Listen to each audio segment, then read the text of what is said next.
Marrying into the British royal family has its difficulties. The world watches their every move, so something as delicate as love can create a lot of drama and grief for the family that has everything.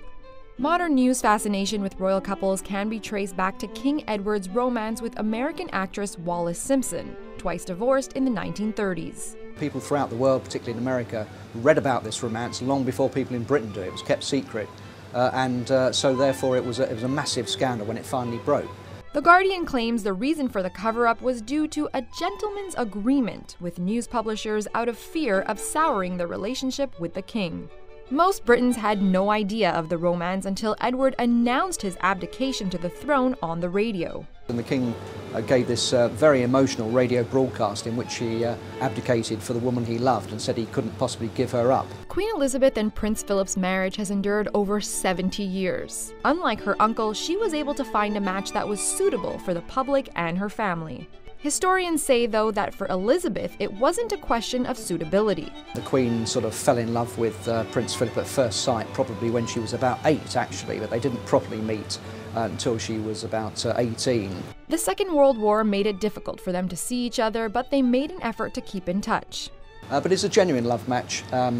They used to write to each other throughout the war, they used to secretly see each other. They got married after the war, but with the growing public interest and media coverage spurred rumours of a not-so-happily ever after. Well, sadly, when Prince Philip dies, I wouldn't be surprised if there are some books that come out that claim he had affairs. Certainly there were even suggestions that he had 2 illegitimate children before he got married to the Queen. If you've watched the first 2 seasons of Netflix's The Crown, the show insinuates that Philip was unfaithful to the Queen. But the show's narrative liberties aren't supported by proof. It's all been gossip and innuendo, and maybe if he did have affairs years ago, there weren't people lurking around in bushes with smartphones, so he could probably get away with it a bit more. Unlike his parents' marriage, Prince Charles's union with Diana was doomed from the beginning. Charles underwent intense pressure to marry and have children for the sole purpose of producing an heir and a spare. She was just the wrong person, I'm afraid. She was just too young. I mean, she was only 19 when they started to have this whirlwind romance. She was only 20 when she got married, and so she was just chucked in at the deep end. Unfortunately, the marriage went south very, very quickly, practically straight away after Prince Harry was born. Charles and Diana's marriage troubles drew a lot of attention from the press at the time due to Diana's popularity with the public for her charitable work. When Charles's love for her waned, he went back to former girlfriend Camilla Parker Bowles while still married. In 1992, a salacious conversation between Charles and Camilla recorded in 1989 was leaked to news outlets, according to BBC News. The scandal was dubbed Camillagate, and their romance has been tarnished ever since. Charles and Diana separated in 1992 and eventually divorced in 1996.